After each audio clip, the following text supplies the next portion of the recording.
வணக்கம், காலை வணக்கம். இன்னைக்கு முடவாட்டுக்கால் சூப் எப்படி செய்யுதுன்னு பார்த்துலாங்க. இப்போ இதை தோல் சீவி நீக்கிடலாம்.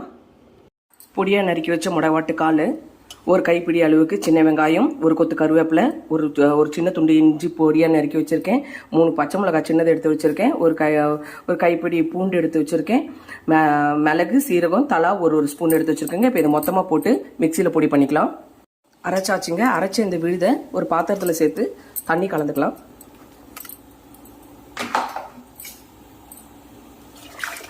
ஸ்டவ்வில் ஏற்றிட்டேங்க. இப்போ கொஞ்சம் மஞ்சத்தூள் சேர்த்துக்கிறேன். தேவையான அளவுக்கு கொஞ்சம் உப்பும் சேர்த்துக்கலாம். அவ்வளோதான். இது நல்லா கொதிக்கட்டங்க. அவ்வளோதாங்க, நல்லா கொதிச்சிருச்சு. நல்ல மனம் வீசுது. ஆட்டுக்கால் சூப்பு வாசனை வருது. இப்போ இதை ஆஃப் பண்ணி ஒரு பாத்திரத்தில் வடிகட்டி எடுத்துக்கலாம். வடிகட்டியாச்சுங்க. இப்போ ஸ்டவ் பற்ற வச்சு ஒரு சின்னதாக ஒரு கடாய் வச்சுக்கிட்டேங்க. அதில் கொஞ்சமாக எண்ணெய் சேர்த்துக்கிறேங்க. எண்ணெய் காயட்டும். இதில் கொஞ்சம் ஸ்பைசஸ் எல்லாம் எடுத்து வச்சுருக்கேன், அது போட்டுக்கலாம். கூடவே கொஞ்சம் கருவேப்பிலை போட்டுக்கலாம். பொரியட்டும். பொரிஞ்சிருச்சு. இப்போ இதை அப்படியே நம்ம சூப்பில் சேர்த்துக்கலாம்.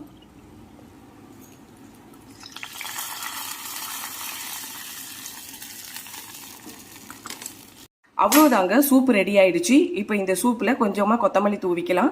இது போகர் சித்தர் கண்டுபிடிச்ச மூலிகைங்க. இது மலை இடுக்கில் தான் கிடைக்கும். இது தரையில் விளையாது, பாறை இடுக்கில் கிடைக்கும். அது இல்லாமல் இது எலும்பு பிரச்சனையும் நரம்பு பிரச்சனையும் சரி செய்யுதுங்க. இதை வாரத்தில் 2 நாளோ இல்லை தொடர்ச்சியாகவோ எடுத்துக்கிட்டோம்னா நமக்கு எலும்பு பிரச்சனைலாம் சரியாகும். இந்த வீடியோ உங்களுக்கு பிடிச்சிருந்தா லைக் பண்ணி கமெண்ட் பண்ணுங்கள், சப்ஸ்கிரைப் பண்ணுங்கள், ஆல் பட்டனை கிளிக் பண்ணுங்கள். Thank you, love you all.